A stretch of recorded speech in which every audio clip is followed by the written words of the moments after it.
सबको रुलाने वाला प्याज अब किसानों को रुला रहा है। अलवर के प्याज की देश विदेश में सप्लाई होती है। शुरुआत के समय में जो प्याज 80 रुपए किलो तक बिक रहा था, अब उसी प्याज से किसानों को लागत निकालना भी मुश्किल हो रहा है।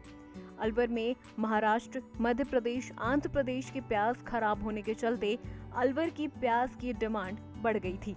किसानों को प्याज के दाम और बढ़ने की उम्मीद थी, इसीलिए बड़ी संख्या में किसानों ने अपने गांव में प्याज का स्टॉक कर लिया था।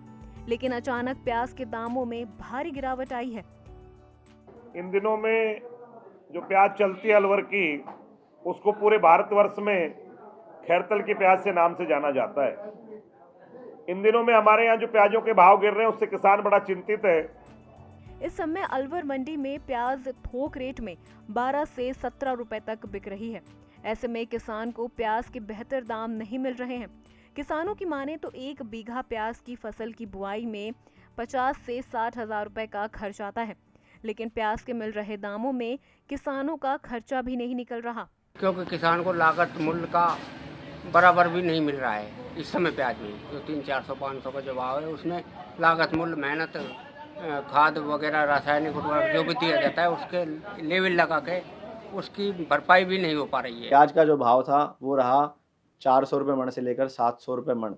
किसानों में बहुत मायूसी का माहौल है और जो किसानों को प्याज का बीज जो है वो भी 5 से 6 हजार रुपये किलो के भाव से मिल रहा है। तो इस तरफ भी सरकार अगर अपना ध्यान दे तो किसान की जो आर्थिक स्थिति है वो सुधरेगी, और किसान इस देश में अगर सुधरेगा तो पूरा देश जो है खुशहाल रहेगा। किसानों के सामने भारी आर्थिक परेशानी आ गई है। किसानों की सरकार से मांग है कि सरकार किसानों के लिए बेहतर इंतजाम करे। महंगे दामों पर किसान को प्याज के बीज मिलते हैं, उसके बाद पानी खरीद कर खेती करनी पड़ती है।